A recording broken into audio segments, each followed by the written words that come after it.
هو لما يجي أهل العروسة يجهزوا النص بالنص، وأهل العريس يجهزوا النص التاني، العريس بقى بيعمل إيه؟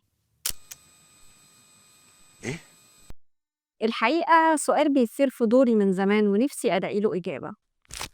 يعني أنت كراجل، ولا أنت جاهز ماديا ولا معنويا، وفي نفس الوقت عايز تفتح بيت وتستقر، وطبعا منتظر من مراتك إنها تحترمك وتقدرك، وفي الحقيقة اللي مسؤول عن بيتك ومراتك هو أهلك مش أنت.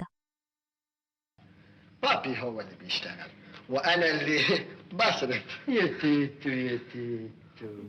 وكل ما يحصل مشكلة في البيت يكلم ماما، وكل ما الفلوس تأثر يكلم بابا. يا فرحة أهلك بيك. طيب بعد ما الشقة خلصت واتفرشت مفكرتش في المسؤولية اللي بعد كده؟ دي ليلة كبيرة أوي حضرتك. طنط ساسو بقى دي تبقى الانتيم بتاعت ميكي اللي هي ماما بقى راحت قايله لي اجي لحضرتك واطلب الانسه حبيبه على طول.